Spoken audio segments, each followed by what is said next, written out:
일을 안 해가지고 이랍니다. 소방기계 1. 지금 단톡방에 문제 한번 보시면 문제를 올려놨으니까 파일이 지금 출력 중에 있고요. 한번 봐주세요. 원래 이제 우리가 나오는 법칙들이 꽤 많이 있죠. 법칙들이. 그래서 이것 좀 하고 가세요라고 하는 여러 법칙 중에서 몇 안 남았던 것들을 생각해 보면 됩니다. 저는 요 내용 할 때마다 지금 가슴이 아픈데 기체 분자 운동론을 제가 되게 일찍 교재에 넣어놨었거든요. 이렇게 너무 안 나오는 거예요. 아, 새끼들 나오겠어라고 삭제를 다 했더니 얼마 안 있어서 나오더라고. 짜증이 확 다시 넣었습니다. 다시 넣어가지고 이산기체 분자의 운동론이 있죠. 우리가 다 보면 이 론이라고 적혀있는 놈들은 론은 이해를 잘 하셔야 되는 게 그냥 이론입니다. 이론. 이게 법칙화되어 있진 않아요. 아직까지. 대표적인 예들을 농담삼아 이렇게 얘기했죠. 이 화염. 불의 정체가 뭐냐. 불은 무슨 상태입니까? 상식적으로. 화염은 무슨 상태인가요? 거부하는 답변 같은데 묻지 마. 나 일 있다 묻지 마. 무슨 상태입니까? 이게 뭐 액체, 고체, 기체 없어요. 빵 터지는 거지. 아직까지도 모른대요. 그렇죠? 얘는 기체가 가지는 성질을 다른 놈을 또 가지고 있는 거예요. 그러니까 이게 뭐 기체다 하기도 그렇고 뭐 지금 계속 연구 중입니다. 아직까지 그 수만 년의 역사 속에 화염의 정체, 화재 정체를 모르는데 이런 걸 왜 합니까? 합격하려고 하는 거죠. 합격하려고. 아무 생각 없이 외워놓으시면 좋은 것들이 몇 가지가 있죠. 그 중에 하나입니다. 예. 이산기체의 분자 운동론을 이해하고 도대체 어떻게 하면 반응 속도가 빨라질까? 이게 되게 좀 신기하더라고요. 그죠? 예. 우리가 눈에는 안 보이지만 이 입자들이라고 하는 것들은 이제 원자가 있고 모여가지고 분자를 이루고 있는데 이제 분자가 이제 우리 성질을 가지게 되는 최소 단위라고 보통 부르거든요. 얘네들이 얼마큼 가까이 있느냐, 떨어져 있느냐, 인력과 청력 관련된 부분도 중요하고요. 압력을 가했을 때, 온도를 줬었을 때 보면 얘네들이 막 떨림이 엄청 심해지는 거예요. 그죠? 그래서 그러한 형태를 이해를 하는 거죠. 또 이해를 하고 난 다음에 조금 더 나아가서는 야, 이산기체하고 실제기체가 있더라. 이산기체는 이러한 특성을 가지더라. 어떤 특성을 가집니까? 가장 우리가 흔히 다루는 것들은 압력하고 온도의 관계식이죠. 그렇죠? 압력하고 온도의 관계와 도대체 부피하고 관계 세 가지죠. 이럴 때 우리 나오는 게 보일 샤를이고 보일 샤를까지. 그렇죠? 이런 것들을 이제 다 정리해 놓고 그 다음에 이제 이것들이 만들어지고 나면 이산기체 상태 방정식. 제가 상태 방정식이 나옵니다. 그렇죠? 등등등등 보고 그 다음에 이제 우리가 또 뭡니까 하면 우리는 이제 화학이랑은 조금 다른 말을 쓰는데 뭡니까 하면 우리는 이런 말 쓰거든요. 연소속도 이렇게. 연소속도라는 말을 쓰긴 쓰는데 연소속도라는 말보다는 화학적인 관점에는 반응속도가 바른 말이에요. 반응속도. 같은 거죠. 같은 거. 뭡니까 하면 이런 이제 원자 단위나 이제 물질 단위에서 이온 단위로 나눠지거나 하면 그 원자하고 원자 사이의 반응이거든요. 원자 간 반응. 근데 우리는 이제 기본적으로 가연물 기체하고 가연성 기체하고 메탄을 딱 예를 들어 보면 CH4가 메탄이고 산소하고 결합해서 CO2하고 이렇게 수증기가 발생됩니다. 이렇게 아시다시피 얘가 이제 두 개거든요. 하나의 단위를 이제 우리는 몰이다 이렇게 얘기를 하고요. 섞이게 되면 그런 거다. 근데 어떻게 해서 섞일 수가 있을까요? 이런 거죠. 이렇게. 그래서 이거 두 가지를 알 수 있습니다. 그죠? 이 부분을 보면 결합이라는 말을 이해하면 되고요. 결합. 산소하고 결합하네요. 이렇게. 산소하고 결합. 그죠? 얘를 갖다 우리는 뭐라 씁니까? 하면 산화 반응 이렇게 씁니다. 산하고 반응을 일으키는 거죠. 이렇게. 얘를 산화 반응이다. 그래서 나오게 되어 있는 생성물이 이산화탄소하고 그리고 이제 에너지가 나오는 거죠. 일련의 과정들. 그럼 어떻게 하면 이게 빨리 결합할까? 그렇죠? 그래서 온도가 주변의 온도가 주위 온도가 올라가면 그렇고요. 온도가 올라가져 있는 상태면 그렇습니다. 요 그림이죠.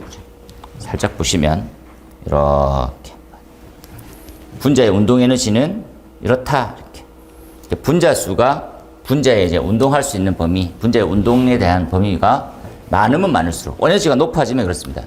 이거 쉽게 얘기하면 얘가 이제 저온 상태고요. 온도가 낮죠. 상대적으로 저온이고 이 아이가 고온이거든요. 고온. 그래서 일정 양 이상 이렇게 보통 컷을 타거든요. 그 양 이상 한번 컷 해볼까요? 이만큼 이상 돼야지만 반응할 수 있어요. 이게 이 그림을 나중에 이렇게 이해시킬 겁니다. 이렇게. 그래서 요 범위만 운동할 수 있어 이렇게 하거든. 이렇게. 살짝 보면 어떻게 이해가 됩니까? 라고 하면 이 지점이 뭡니까? 활성화 에너지입니다. 이 활성화선 에너지를 넘어선 놈의 숫자가 어느 놈이 많아 이런 거죠. 분자수. 그래서 지금 보면 고온 쪽에 있는 애들이 훨씬 많죠. 저온이 작고. 이렇게 이론이 만들어지는 거죠. 아, 이렇더라. 이렇게 짜는 거죠. 정해진 건 아니고.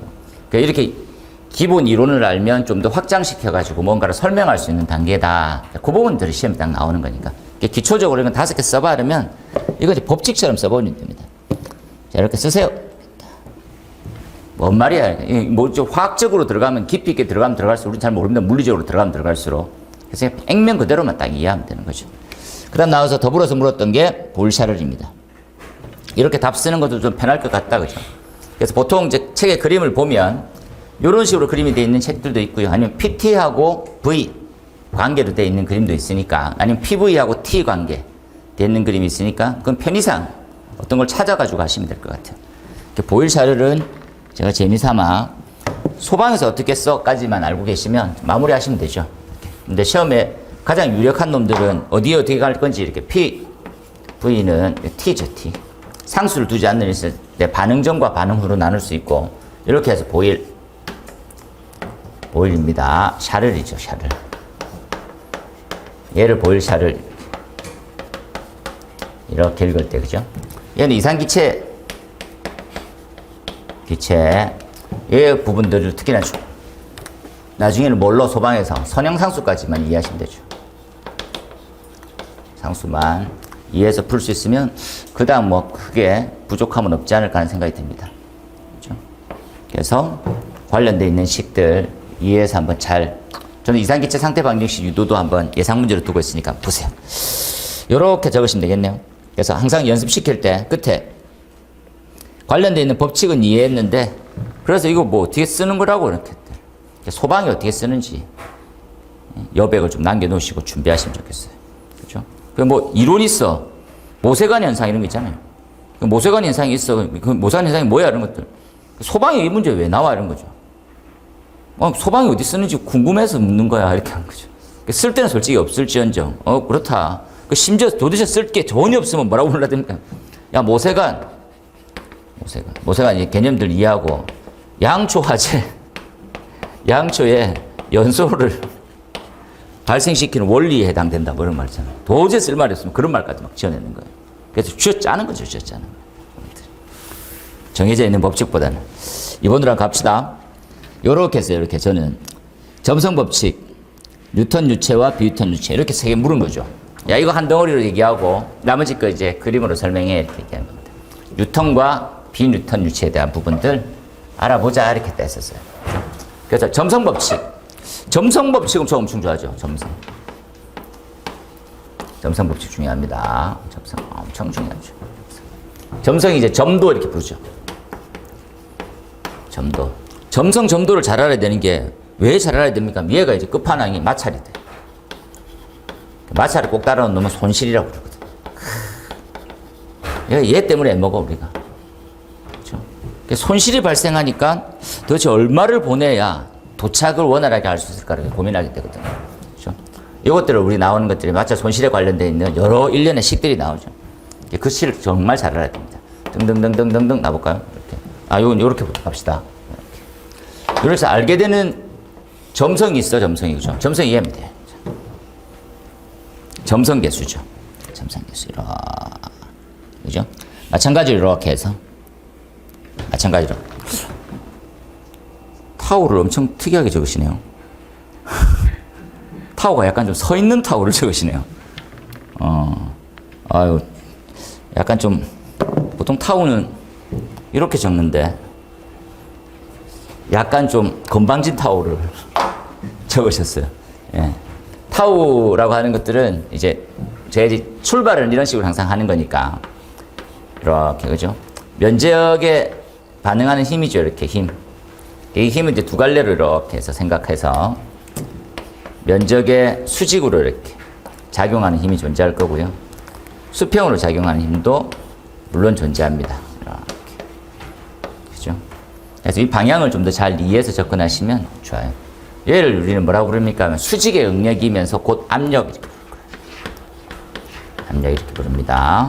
그죠? 얘를 뭡니까? 하면 수평의 응력이죠. 얘를 갖다 우리 다른 말로 전단력. 전단력에 반대되는 형태를 전단응력 이렇게 부르죠. 같은 개념입니다. 그죠? 그러니까 수평력이다. 수평응력 이렇게 생각하면 되죠. 이 부분을 좀 잘 아셔야 되죠. 수평응력을 알면 뭘 할 수 있습니까? 하면 이때부터 출발이 엄청 깔끔해야 돼요. 이게 수평응력, 전단응력, 전단력을 알면 마찰을 알 수 있어요. 점도를 알 수 있다. 얘하고는 점도하고는 무관합니다. 그래서 얘를 점도를 알 수 있기 때문에 얘를 엄청 연구를 많이 해야 되니까 흐름이 면에 닿았을 때 얼만큼 저항을 받느냐가 핵심이에요. 그렇죠?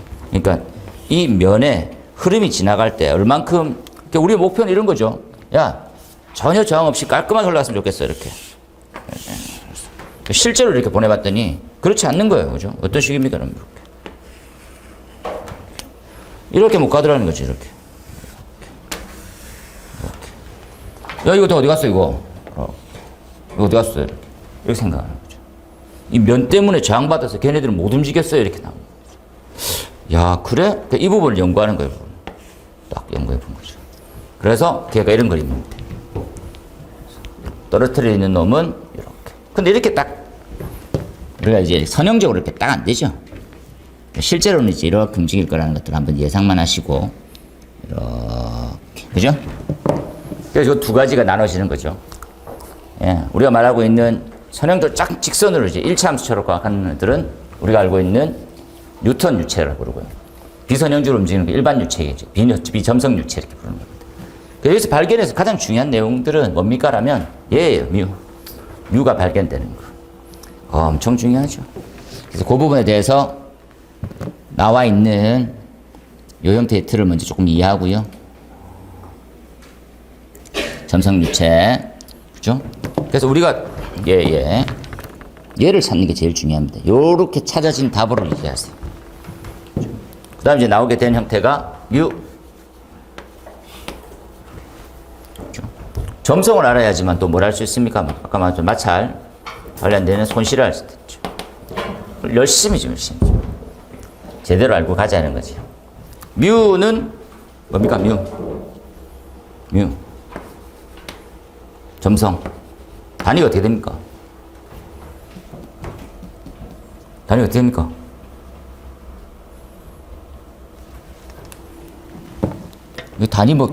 단위 외우고 있는 사람 치고 제가 합격한 사람 못 봤댔죠. 또 열심히 외우려고 하지 말고. 요만큼만 딱 하면 되죠. 단위가 나오는 게 보입니까? 이 자식 빼고 나머지는 다 단위인 거죠. 뭡니까? 왼쪽에 이 아이 계시고, 그리고 길이 계시고요. 속도 계십니다. 힘, 면적, 그리고 길이, 속도, 단위가 되는 거죠. 이해되죠? 이렇게 나오게 되는 거죠. 외우지 마세요. 안 외워야 알게 되는 내용이라면 절대 외우시면 안 됩니다. 외우면 좀 빨리 풀리는 건, 그러니까 풀리는 게 아니에요. 이렇게. 개념 이해가 엄청 중요하죠. 네. 잘 아시죠? 뮤는 아시죠? 이렇게. 뭘로 응용해서 갈까요? 이런 것이죠. 뭘로 응용해서 갈까요? 레이놀즈는 어떻게 생겼습니까? 예. 로, V, T. 야, 알면 이해를 잘하죠. 그래서 또 얘기하죠. 재미삼아. 레이놀즈. 얘, 뭐는 뭐라고 부를까요? 뭐? 이거 외우는 사람들은 거의 다 불합격. 근데 모르면 아예 시험도 안 치러 간 사람이죠. 안타깝게. 관마철 개수를 알아야 속도의 관계식을 알 수 있습니다. 손실과 속도의 관계식. 뭘 알 수 있습니까?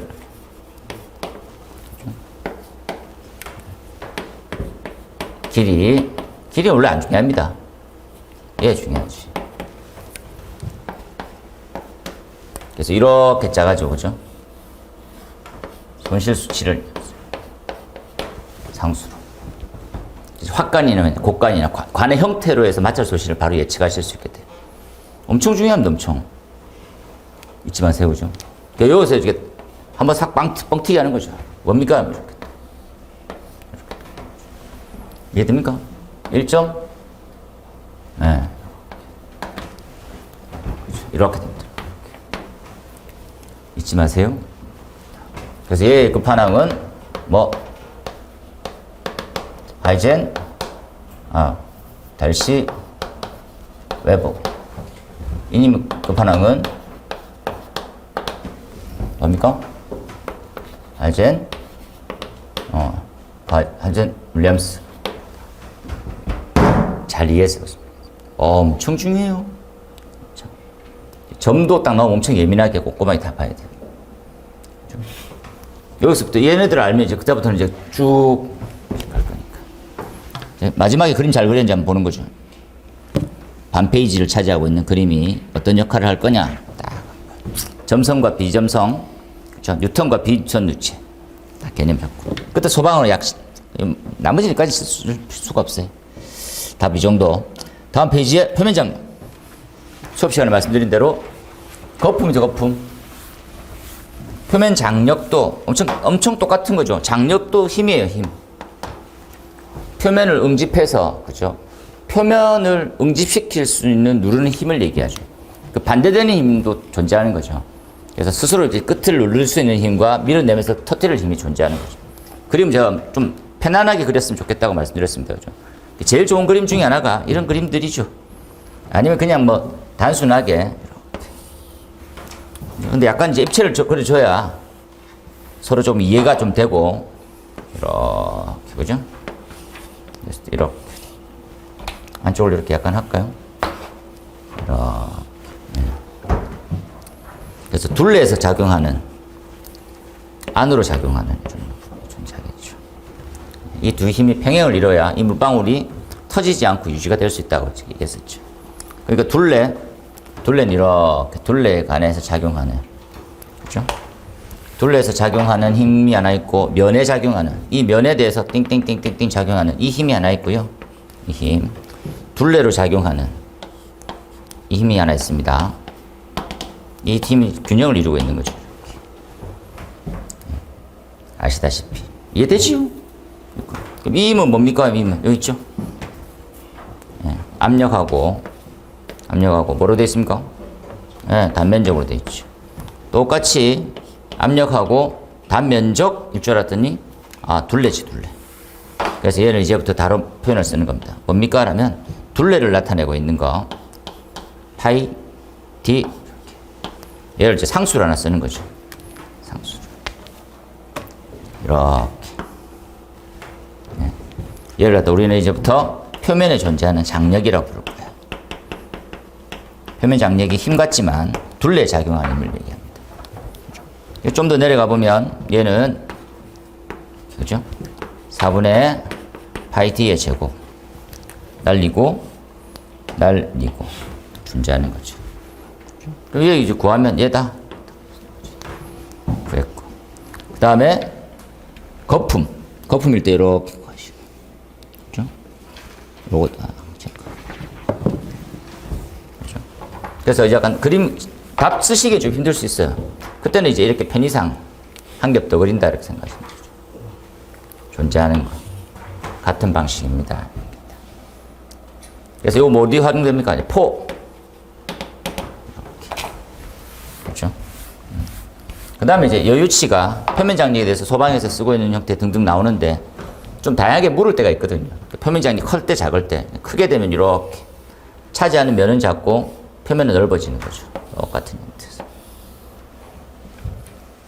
그래서 우리가 그 뭡니까? 빗물 이렇게 내려가게 하는 거. 그죠? 뭐 거기도 활용되고 엄청 활용 많이 되더라고요. 그죠? 중요한 건 소방에서 작용되는 거죠. 소방. 소방에서 핵심 사항 뭡니까? 라면 결론만 해볼게요. 땡땡. 전에 얘기한 대로 표면 장력이 크면 소화 효과는요. 소효과는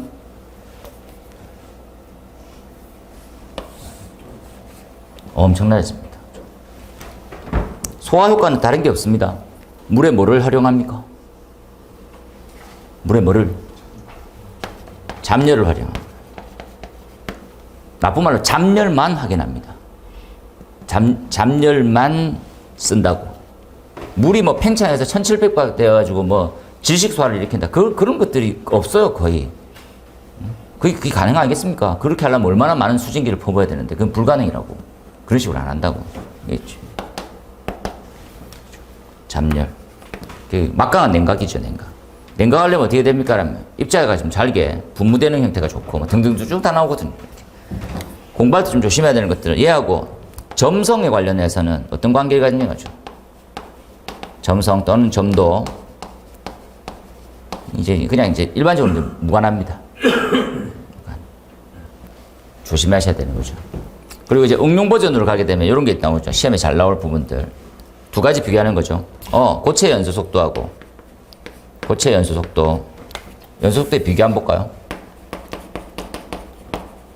연소 속도의 비교입니다. 비교. 고체가 있고 액체가 있어요. 어떤 놈이 빠릅니까? 상식적으로. 얘가 빠르죠, 당연히. 이렇게. 어떻게 해서 연소 속도 빠르고 화면의 확대 속도가 빠릅니까? 이렇게 묻는 거죠. 그러면 이제 결론은 표면 장력 때문에 그렇습니다. 이렇게 얘기하는 거죠. 표면 장력이 뭔가를 확대시키는 흐름을 만들어내는 거죠. 이런 말을 써요. 표면 장력 구동류라고. 표면 장력이라고 하는 정태는 뭐에 또 관계가 있습니까? 이건 단 상식적인 거죠. 어떻게 하면, 그렇죠? 뭡니까 하면 온도에 반비례합니다. 이렇게.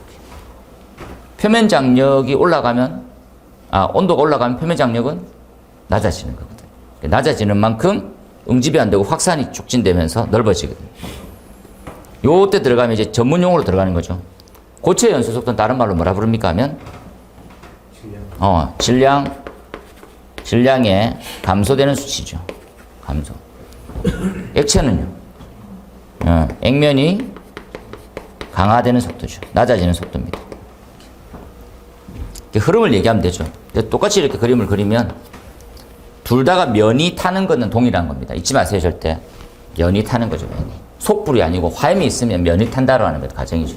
똑같은 걸로 이렇게 화염이 생기는 거죠. 화염이 이렇게 썼어. 이렇게 탄단 말이지. 그죠? 이게 어떻게 탑니까? 이렇게 타는 거죠.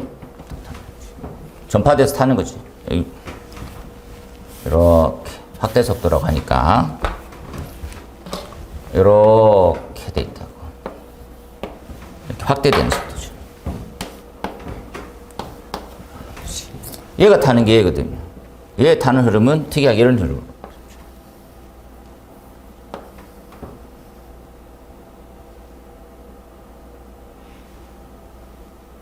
반대인가요? 반대네요. 죄송합니다. 물에 안 들어가 봐가지고. 이렇게 해서 온도 식고 다시 원상 복구되고 이렇게 흐름이죠. 이게 대류가 추가됩니다. 이게 대류의 정체의 이하입니다. 그렇죠? 그래서 확대 속도가 이제 이렇게 넓어지는 거죠. 빠르다. 나중에 이제 관련된 있는 수식이 있으니까 정리해서 한번 보시고. 그런 것까지 이제 확대되면 됩니다. 표면 장력의 첫 번째 소화. 표면 장력의 연소 속도까지 비교. 재미삼아. 그죠? 여기까지 이해됐어요? 요건 상식으로 아시죠? 점도와 온도의 관계. 온도가 올라가면 점성 어떻게 됩니까? 점성은 어떻게 됩니까? 뭐 낮다 높다 하는 사람들이 다들 불합격자들입니다. 농담이 아니고. 뭐는 기체 점성은요 올라가죠. 액체 점성은 낮아집니다. 우리가 이해해야 될 것들은 뭡니까? 라고 생각하는 거죠. 기류의 흐름일 때 온도를 고려를 잘해야 돼요. 이해됩니까? 기체의 기류의 흐름일 때 단열이 그만큼 중요하게 되는 이유예요. 이해했죠? 표정들이 중요한데 뭐 적고 있습니까 지금 근데? 뭐 지금 필기하고 대답 안 하고 필기하고. 야 너는 씹으리라 나는 적기만 할 거다. 중요합니다. 그래서 우리가 이제 재현해서 단열해요.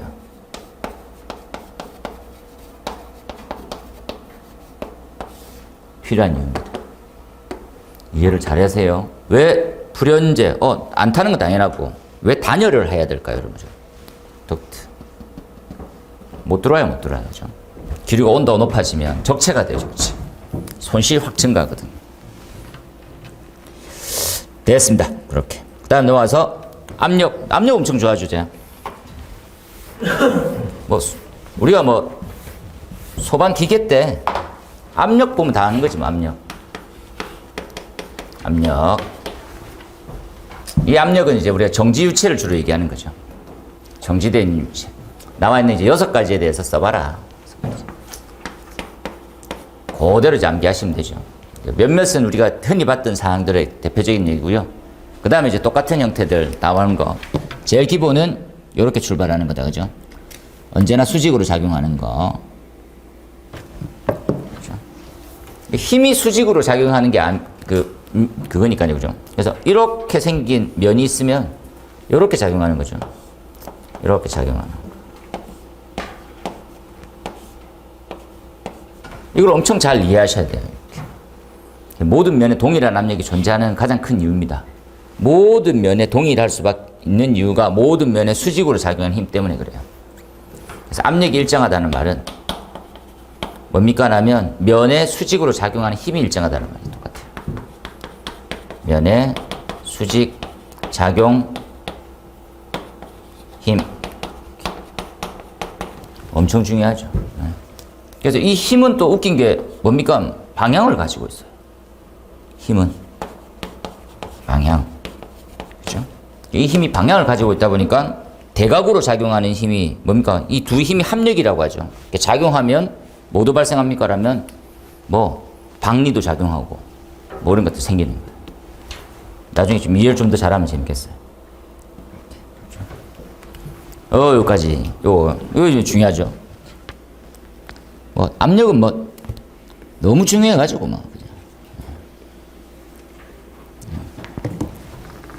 수업 시간에도 맨날 하지만 6가지는 딱 파스칼은 파스칼이 아니었다, 그죠? 파스칼을 파스칼이라 부르지 못하는 파스칼을 전혀 다르게 쓰고 있는 소방책이죠. 너무 웃긴 건 일반적으로 기계 이제 유체역학 책에는 우리 밸브를 설명하지 않거든요. 기계 설명하는 건 전에 말씀드렸는데 이게 파스칼 원리라고 제가 말씀드렸으니까 이거 그죠? 이런 거에 파스칼 원리죠. 파스칼 원리. 단면에 작용하는 힘의 크기는 평형을 이루고 있거든요. 좀 뚱뚱하게 그려볼까요? 이렇게 작용. 그죠? 면이 넓게 작용하는 힘은 좁은 데 앉아있는 애도 똑같은 평형을 이룰 수가 있어요. 이때 내부 압력은 같거든요. 이렇게. 면에 작용하는 힘이 동일하기 때문에 그렇습니다. 그것도 이해하는 것도 파스칼이 되는데 이상하게 밸브를 파스칼로 그렇게 하지 마세요. 몇 번 했으니까 이제 압력 나오면 그냥 한 두세 시간은 그냥 쓸 수 있게 이렇게. 제일 중요한 것 중에 하나죠. 벤츄리. 이제부터 이제 5번은 측정 도구의 역할입니다. 측정 도구. 우리가 소방에서 측정해야 되는 것들은 3가지가 있죠. 뭐가 측정을 해야 됩니까? 이렇게 하는 것들. 제일 중요한 것들은 유속을 측정하죠. 유속. 그렇죠? 그 다음 뭘 측정합니까? 유속을 측정하면 알 수 있는 것들은 뭡니까? 압력을 알 수 있어요. 압력을 알 갈 수 있다. 이건 한 몸으로 가는 거구나라고 생각하시면 됩니다. 그 다음에 이제 뭡니까 하면 유량이죠, 유량. 유속과 유량을 알게 됐을 때는 우리는 단면적을 알 수 있는 거죠. 이것도 우리가 전체의 기본 법칙은 질량이 보존된다는 거예요. 질량 보존부터 출발해서 엄청 여러 가지죠. 질량 보존은 좀 특이하게 질량 보존의 법칙은 연속 방정식이라는 걸 나왔고요. 연속 방정식에서는 우리가 다시 얘기하지만 결국은 항상 이걸 공부하는데 와닿으니까. 근데 우리는 진짜 공부하려면 얘를 공부해야 되는 거죠. 그죠? 이렇게.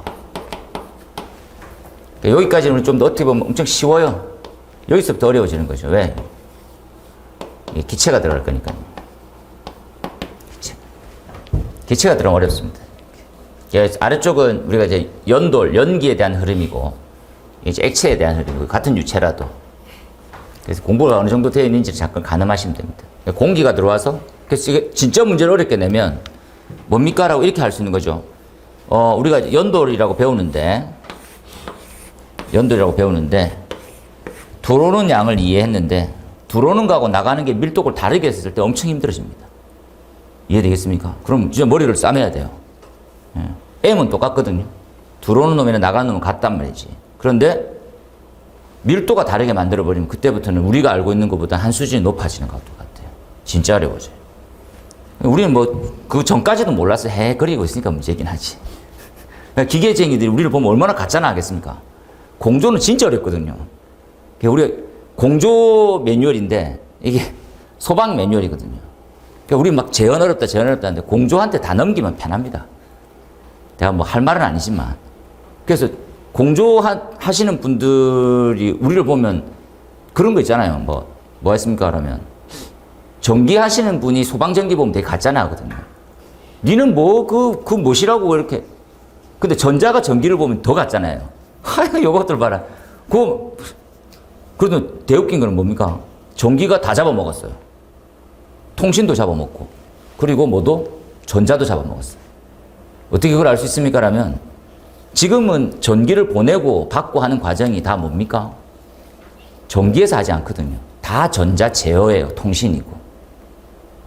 그러니까 지금은 전기는 생산의 영역만 조금 존재하고, 주고받고 이런 것들은 다 통신의 역할이 다 100%입니다. 100%. 그런데 뭘로 했어요? 못을 박아버렸어요. 야, 건축 전기만 할 수 있어, 이거? 땅, 이렇게. 그건 통신이 뒤늦게, 아이씨, 나가리야. 이렇게. 그래서 전자도 못 먹고, 통신도 못 먹고, 전기만 다 먹을 수 있게 만들었어요. 우리도 그래야 되는데, 우리는 참니까? 우리 자꾸 남들이 좀 하고 있으면 자꾸 배부르거든요. 배고프거든요. 뭐가 있을까요, 여러분? PSM 압니까? PSM 알죠? 유해물질을 생산하는 업체는 노동부에 신고가 돼 있어야 되는데 그게 매년 일정 기간 동안 점검한 보고서를 제출할 의무가 있어요. 그게 P등급, S등급, M등급이에요. 유해물질 엄청 많단 말이지. 근데 얘를 누가 하라고 하는 법은 없어요. 그 노동청에 제출하면 돼. 그거에. 그죠? 그러니까 누가 제일 많이 합니까? 화공이 제일 많이 해요. 얘네들 유해물질 전문가잖아요. 보면 뭐 어떻게 해야 될 것 같은데. 근데 소방이 조금 들어가. 근데 소방이 이거 하려고 하는 거예요. 분과위원회 막 열고 모아봐. 화공 출신, 콜, 빨리 들어와. 다 몰라. 이거, 우리한테 뭐 떡고물 없나? 이렇게. 이것도 만약에 전기가 이걸 할 줄 알았으면, 내 거야! 꺼져! 전기 다 먹었을 걸, 전기 힘이 좋아. 그죠? 전기 힘이, 나쁜 말 얼마나 좋냐면, 몇 명 이상 뽑으면 안 돼? 이런 거죠. 이러고 보세요. 출제위원이시잖아요. 이렇게. 사람이 없어. 지금 정책이 연에 한 100명 뽑는 걸로 기술하러 갑시다. 이렇게 해요. 그럼 건축적인 말합니까? 대답도 안 해요. 그럼 채점을 3명 딱 나오고. 아니요, 30명 뽑아야 돼. 3명, 이렇게. 2명, 이렇게.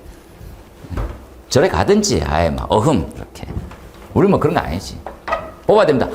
30명, 40명 이렇게 뽑아. 와, 졸라 뽑네, 싫어. 다음 현장 없으면 어쩌지, 이렇게 걱정하고 있고. 어설픈 거예요. 서로 막 씻고. 소방이 무슨 과목이라고 부릅니까? 자, 우리를 폄하하는 거 아닙니다. 잡과라고, 잡과. 잡과의 장점은 발전 가능성이지. 그래서 외분이 들어와가지고 이 발전을 시키면 돼. 근데 외분이 들어와서 뭐 합니까? 서로 씹는 거예요. 와, 저 또 모르는 놈 새끼가 이러면서 서로 막 씹는 거예요. 그러지 말고 힘을 다 모아야 되는데 힘을 모읍시다. 야, 새끼 너도 씹고 있구만. 아, 그렇네요. 아우, 잡가네 이러면서 그렇습니다. 꼭 여기서 이제 측정의 끝판왕이 뭡니까? 유속 측정할 수 있고 유량 측정할 수 있는 끝판이죠. 근데 우리가 이제 제일 중요한 부분이 이렇습니다. 유속이 변화가 되더라고요. 그죠? 유속이 변화되는 것들을 확인해서 측정할 수 있게 되는 거죠. 이렇게 보는 거지. 뭡니까? 이제 관을 강제적으로 줄였어요. 이렇게 줄여버렸다고. 그죠? 그랬더니 압력의 변화가 생기는 거지. 이 압력 변화를 고려해서 도대체 얼만큼 흘러가고 있는지, 얼만큼 빠르게 흘러가고 얼만큼의 양인지를 알 수 있게 됐어요. 그죠? 봤더니 외형을 변형을 해가지고, 그죠? 만들었더니 손실이 엄청 저하되고 작은 거죠. 강제적으로 내부에 뭔가를 끼워가지고, 뭔가를 끼워서 강제적으로 낮췄더니 손실이 엄청 증가하는 거예요. 그래서 이 두 부분을 좀 심도 있게 이해하시면 됩니다. 그죠? 우리는 측정 기구가 중요한 게 아니고 얘가 손실이 얼만큼 받게 되고 신뢰도가 얼만큼 되는지가 훨씬 중요하거든요. 그래서 그걸 지금 연구하는 부분이다 생각하시면 돼요. 그러니까 시험 문제도 왼쪽 아이가 나왔죠. 왼쪽 아이. 벤츄리미터야. 됐어. 저거를 봐. 유도해봐. 유도식인데 유도식. 유도식은 뭐 그냥 100% 외우면 되지. 처음부터 끝까지. 압력 손실에 관련되어 있는 그림도 있고 처음 봤으면 이제 뭐 교재도 없으면 체크해서 내용을 다 적을 수 없댔습니다. 그냥 내용 많이 적겠으면 항상 잔소리 하죠. 줄이세요. 시험지에서 못 적고 옵니다. 요거 시험 문제 나왔었죠. 피토 게이지. 우리가 늘상 쓰고 있는 것들은 Q는 AV. 그죠? 네.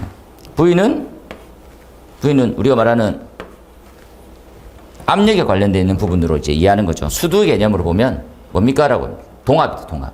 뭐였어요? 뭐? 동압. 압력.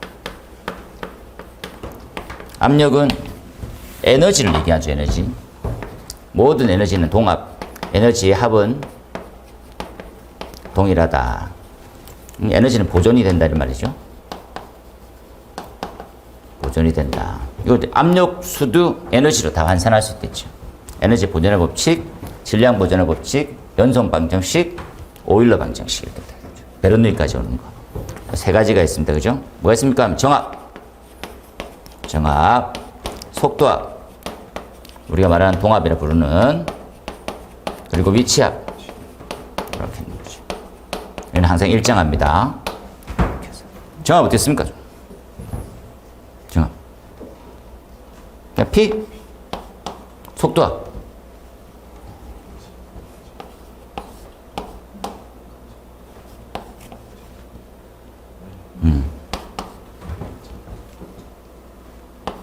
압력이랬는데 뭐? 맞습니까? 공부 안 하는구나. 내가 뭘 적을지도 보통 알고서 얘기해주면 합격인데 도대체 네가 뭘 적을지 모르겠대 새끼야. 그 정도로 모르고 있다는 말이죠. 체크해서 수두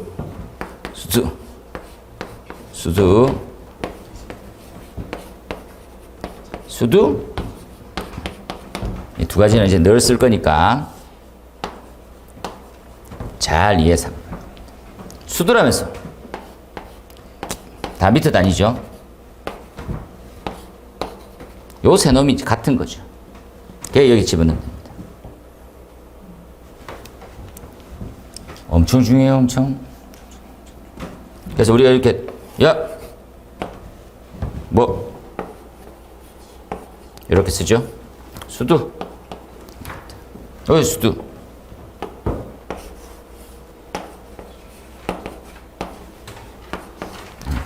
여기.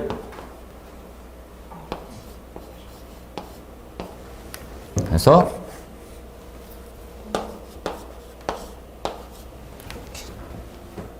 되겠죠? 여러 번 해보세요, 여러분. 여러 번 해봐야 이게 좀 자유롭게 돼야 됩니다.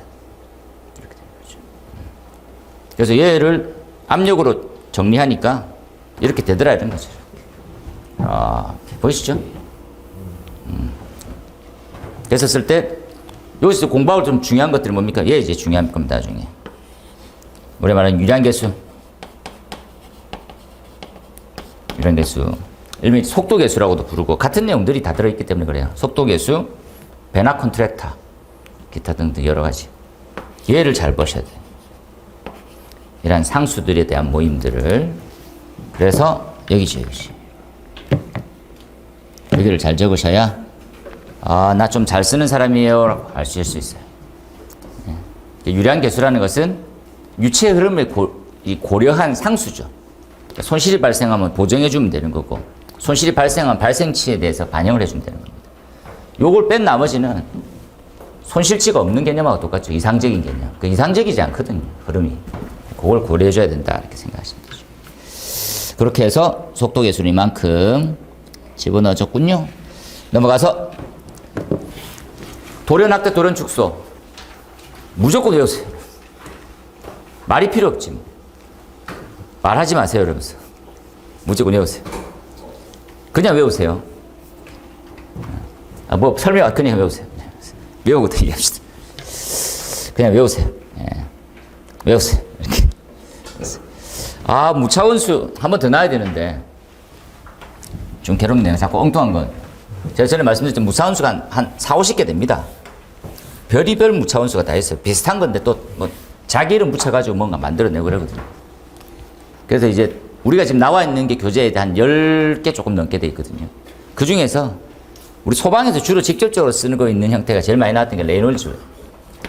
레놀즈만 잠깐만 좀 말씀드리면, 이 레놀즈 수는 이거는 이제 흐름에 대한 개념이죠. 이 유체가 흐를 때 뭐에 어떤 힘의 좌우를 많이 받느냐를 보여주는, 무차원은 다른 말이 아니고, 이해하신 대로 무차원수는 분모와 분자가 단위가 같아서 단위가 없는, 그러니까 증상, 현상, 성질만 나타내는 수를 얘기해요.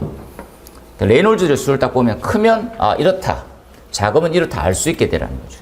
그렇죠? 그래서 얘가 관성력에 영향을 받고요. 관성력에는 비례하는 수고, 점성력에는 반비례되는 수치를 얘기해요. 그래서 얘의 경계는 수치가 크게 느껴지면 관성력에 영향을 받는 흐름, 수치가 작았다 그러면 점성력에 영향을 받는 흐름 이렇게 해요. 점성력에 영향을 받는 흐름을 뭔유?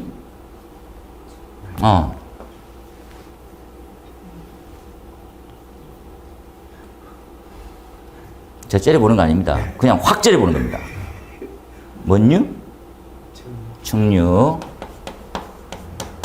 관성력에 영향을 받으면 난류가 됩니다.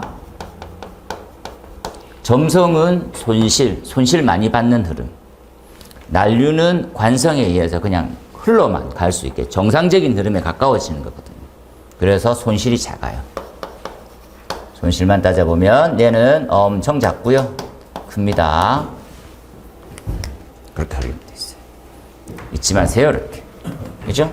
그래서 레이놀즈 수는 수치적으로 따져보면 점성을 나타내는 점도, 관성력은 계산하면 단위는 다 맞아져요. 관성력이랑.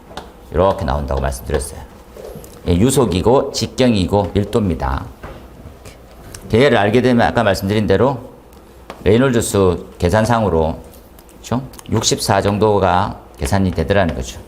관마찰 개수를 기준으로 보게 되면. 그 다음에 이제 응용 버전으로 뭐가 들어갑니까 하면 무디선도. 무디선도 엄청 단순한 그림이라고 말씀드렸었어요. 뭡니까? 라고 하면 이렇게 해서 관마찰 개수를 알 수 있거든요. 관마찰 개수를 우리는 F라고 쓰지만 일반적인 역학책에서는 다 람다라고 쓰거든요. 람다라는 얘기죠. 그래서 얘가 이제 레놀즈에 대한 위치고요. 오른쪽 부분들이 조도에 관련돼 있어 나와요. 조도. 잊지 마세요. 이렇게 해서 측류, 난류 이렇게 되어 있죠. 네. 매끈한 간, 거친 간에 대한 구분이 있고요. 조도는 어떤 조도를 쓰게 됩니까? 라고 하면 절대 조도라는 게 있고요. 절대 입실론이라고 합니다. 여기에 대한 직경에 대한 부분이 상대 조도가 됩니다. 상대 조도를 넣어요. 그래서 이렇게 흐름이 생겼어요. 그래서 레이놀즈 흐름 여기 이런 말이죠. 이렇게 구하는 방법이다. 그죠? 그래서 구할 때 1번, 2번, 3번 선도로 구할래, 계산할래 이렇게 생각하시면 돼요. 선도로 구할래, 계산할래. 그래서 선도는 만들어 놓는 형태가 데이터치가 다 있으니까 찾아만 가면 이제 바로 확인할 수 있게 만들어진 걸 선도라고 부르죠. 선도다. 그렇죠? 그러니까 부식의 선도를 보면 이 정도 이 정도다. 그러면 그렇게 부식이다 아니다 이렇게 판단할 수 있는 것 같아요. 이 부분이 제일 시험에 많이 나왔었고요. 그 다음 후보군들이 다 비슷합니다. 너셀수, 프란트 여러 가지가 있으니까 저는 이제 요 전도와 대류에 관련되어 있는 두 형태가 표면에서만 움직이느냐, 표면이 가했을 때 내부의 전달까지도 봐야 되느냐를 보면 이런 거죠. 열에 대해서 대류가 있고 면의 전도, 대류가 면의 전달 어떻게 되냐 이런 부분들이고요. 지금 비오투스는 표면과 내부에만 그 물질에서 발생되고 있는 거. 그래서 이 부분이 한 끗 차이로 조금씩 다른, 그러니까 뭐 다른 의미로 표현을 됐는데 수식상으로는 같이 생겼다. 그래서 답을 뭐 그래 엄청 잘 적을 수는 없지만 표현만 좀 잘 해놓으면 될 것 같아요. 넘어가 볼까요? 네, 그 다음에 설치할 수 없는 장소. 제가 이제 예전에 한번 말씀드린 대로 설치할 수가 있고 없고의 차이는 단순하죠. 네, 왜 안 해? 안 해도 돼. 왜 안 해도 돼? 하면 안 되는 이유는 뭐야? 이런 것들을 조금만 고민하면 훨씬 수월한 내용들이 좀 와닿으니까. 물을 쓰는 소화전이죠. 물 쓰는 소화전은 영하일 때는 불가능하죠. 고온의 로가 있어도 불가능합니다. 고온의 로가 있으면 뭐가 할 수 있습니까? 예, 수증기 폭발이 일어날 수 있죠. 심지어 발생합니다. 비일비재하게 발생합니다. 그래서 이제 로 있는 데서 소화용수 배관 파이프가 터지는 순간 다 도망가요. 그 정도까지 왜 아니고 순간적으로 엄청 기아가 확 그 뜨거운 열기가 느껴질 만큼 나옵니다. 그럼 도망가야 돼요. 그게 쭉 있다가 펑 터져요. 흡수하면서 터지는 거죠. 냉폭발이라고 부르긴 하나 격렬하고 반응하는 물질들, 그렇죠? 격렬하게 반응하는 물품이 뭘까요? 금수성 물질들을 일련으로 다 이해하시면 됩니다. 그리고 감전이고 의미 없음 이런 거다, 그렇죠? 둘 다. 그 다음에 나온 형태가 심하게 반응, 고온의 물, 끓는 범위가 넓다. 그리고 고온 표면 이런 것들 다 마찬가지다, 그렇죠? 읽어보시면 되겠고, 그 다음에 지금 공통인 것들이니까 한번 준비합시다 이렇게 해서 모든 가스계 소화약제들은 전 세계가 동일한 의미를 가지고 있어요. 니트로셀룰로스, 셀룰로이드는 다 오류위험물이죠. 자기 연소성, 자기 반응성 이렇게 부르는 거니까 이렇게. 그리고 나트륨, 칼륨, 칼슘들, 활성금속, 삼류를 얘기한다, 그죠? 이 두 가지는 절대 어느 나라든지 다 금지하고 있는 품목 중에 하나죠. 이렇게 가스계는 다 그렇다. 약제별 한번 뭐 읽어보시면 되겠고, 놀라운 사실은 우리나라는 다시 말씀드리지만 소화 약제에 대한 분류는 4가지로밖에 안 돼 있습니다. 4가지로 밖에 안 돼 있다라는 이유는 4가지만 약제로 취급하는 거예요. 그 외에는 증명할 수가 없죠. 불 꺼지는 것들은 개별의 능력인 거지. 그죠? 그래서 쉽게 하면 이런 겁니다. 그러니까 지금 만들어져 있는 소화약제 중에서 특정 화재에서 가장 많은 약제를 가지고 있는 것들이 금속 화재예요. 예를 들면 금속 화재는 10몇 개 됩니다. 약제가. 각기 다른 약제가. 그 외워오는데 금속 화재가 각기 달라요. 보통 금속 화재면 이거야 이렇게 해서 거기에 꺼져야 되는데 그런 게 없어. 얘네들. 그런 애들이 극히 드물어요. 그러니까 뭐 칼륨 나트륨에는 적응성이 있는데 다른 금속엔 또 안 되는 거 이런 것들이에요. 그래서 걔네들은 정의하기가 좀 매끄럽잖아요. 근데 미국같이 큰 나라는 야 괜찮아 이걸 해. 왜냐하면 약제 다양성도 충분히 인정하고 있거든요. 그러니까 우리나라의 분류 체계랑 좀 다 맞지 않아요. 그렇죠? 그래서 우리는 D급이 없고 심지어 E급도 없죠. E급도 그죠? 예. E는 가스 화재라고 보통 부르죠. 과학가스 안전관리법에서 다룹니다. 우리 기사 때 보면 이제 하잖아요. E급. E급의 색상은 B급과 동일한 노란색으로 황색으로 이렇게 들어가 있습니다. E급. 그러니까 다루진 않는 형태. 뭐 분류는 그쪽 구동은 돼 있으니까 이렇게 K급하고 적응성들 줄 한번 보시고 넘어가서 상업용. 상업용 주방 자동수 화장치는 첫 번째 우리가 알아야 될 난관이, 그렇죠? 제가 이건 재미삼아 한번 요 라인으로 한번 잠깐 해볼게요. 시간 약간 지체되고 있는데, 어떠한 소방 설비와 기구 제품의 구성물, 구성이 되는 형태를 소방용품이라 불러요. 용품입니다. 소방용품을 모아서 소방 설비 기구가 돼요. 이해를 안 하세요? 대표적인 예가 뭡니까? 이런 거죠, 이런 것들. 이렇게. 빨간색으로 되어 있는. 쟤네들은 소화기라고 부르는데, 소화기는 소화기 외관과 내부의 약재로 이루어져 있어요. 이해됩니까? 그래서 내부 약재도 승인 대상이고, 그리고 소화기도 승인 대상이에요. 약재는 약재대로 승인을 따로 받고, 그걸 모아가지고 넣은 형태를 따로 받는 거지. 그렇죠? 그런 개념으로 이해하시면 됩니다. 그래서 소방용품에 보면 분류가 3가지로 돼 있습니다. 5가지로 돼 있습니다. 첫 번째 뭡니까? 하면 경보. 경보 종류들 쭉. 그 다음에 소화설비 거. 쭉. 피난구조 거. 쭉. 소화약재 거. 약재가 있고 방염제가 이렇게 같이 들어가요. 예. 그 다음에 이제 기타 행정안전부용으로 정하는 뭐 등등. 요 덩어리들은 뭡니까? 하면 요만큼은 형식 승인용이에요. 기본적으로 암기가. 형식 승인 대상 물품 중에서 소방용품을 적어봐. 이렇게 나와 있는 거지. 몇 가지 안 됩니다. 빨리 외우세요. 법규 책에 있어요. 법규 나오겠지. 그 다음에 요거 성능 인증이에요. 근데 여기서 엄청 특이하게, 소화에서 엄청 특이하게, 저 자식, 상업용 주방 자동차 화장지만 유일하게 성능 인증이에요. 되겠습니까? 성능 인증이란 말이 무슨 말입니까? 라고 하면 불이 안 꺼지는 거예요, 결국. 예. 제대로 잘 안 꺼지니까 별도의 승인 기준을 만들어지는 거예요. 형식 승인을 받지 않으면 여기서 요 라인으로 타고 갈게요, 제가. 세밀하게 좁히 말고. 요 부분들을 가끔씩 봐야 되는 거니까. 첫 번째 이제 알아야 되는 것들은 뭡니까? 형식 승인을 받아야 되려면 어떻게 됩니까? 그러면 첫 번째 이거예요. 만약에 제조 수입하고 싶어. 그러면 형식 승인 받아야 됩니다.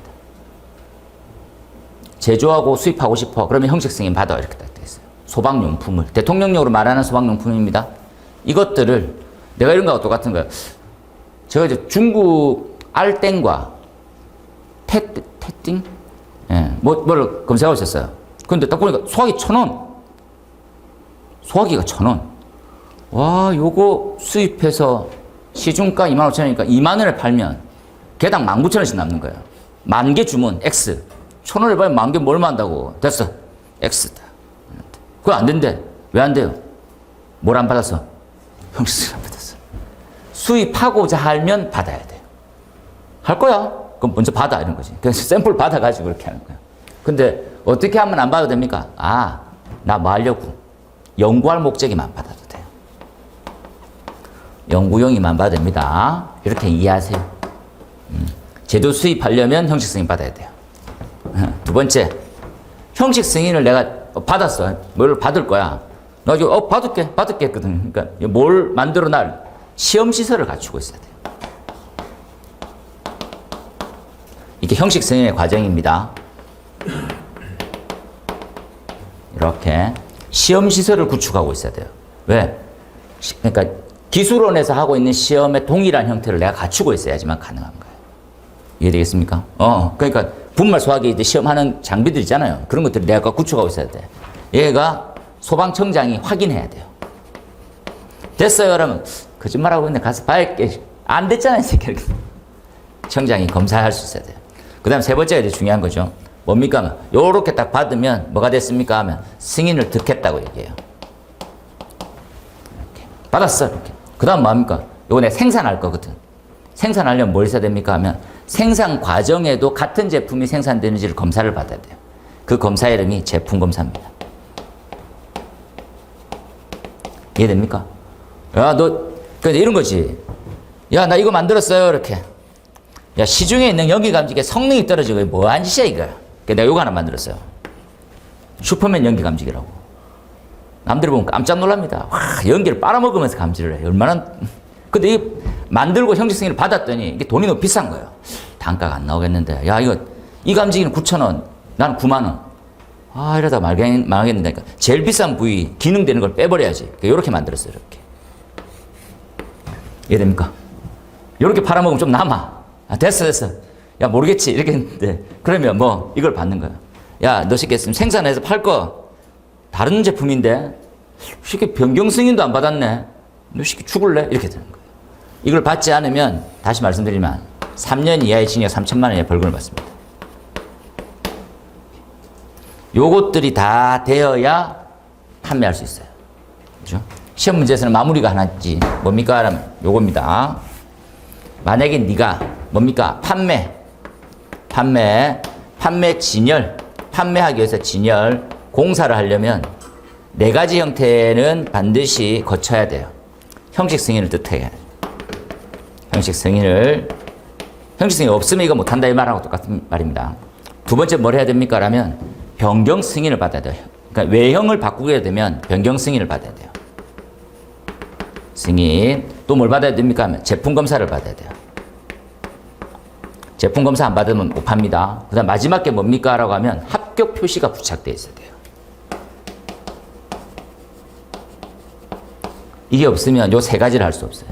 판매용으로 진열. 심지어는, 진열까지도 안 된다고. 공사는 당연히 안 되겠지. 이해되죠? 그리고 법에 또 뭐가 명시되어 있습니까? 야, 너 엉망인 거 달아놓으면 네가 수고해서 교체해야 돼라고 적혀 있어요. 크고 작은 사건 사고가 있었습니다. 예, 그 몇 년 전에 한 6, 7년 정도 됐나요? 좀 더 된 것 같기도 하고 불꽃 감지기 했었습니다. 예, 불꽃 얼마입니까? 불꽃 감지기 사기 아닌가? 엄청 많이 내려갔네. 예, 불꽃 감지기 옛날에 한 200만 원 냈거든요. 개당. 그래서 한 2, 300만 원 했어요. 그러니까 UVIR. 이게 IR 하나짜리는 좀 더 싸고 이랬는데 지금 UVIR 좀 다 가는데 그래서 모 회사가 있었어. 모 회사가. 근데 이 회사가 승인을 받을 때는 정상 받았어요. 근데 제품에서 나오면서 듣기로는 에러가 자꾸 나는 거예요. 미달해. 그래가지고 그냥 생산해서 풀었어요. 전국에 10,000개가 넘게 풀립니다. 가격을 낮추고 시공 성능까지 좋다 이렇게 돼가지고 쫙 했어. 그런데 결국은 수거해봤더니 성능이 안 나오기 시작하는 거예요. 전수조사를 했더니 다 안 나와. 야, 돼. 문 닫았습니다.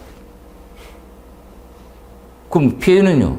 이게 되게 웃긴 게 지체상금, 뭐 공사 현장 지체상금 묻는 것처럼 맡기는 거예요. 그럼 그 나머지를 그 돈 가지고 공사업체가 나눠서 내가 할게. 저 새끼 잘못 설치한 거 내가 수거하고 받고 내가 달아놓을게. 그렇게 바뀌는 거예요, 지금. 그런데 전체 교체율이 50%가 채 안 됩니다.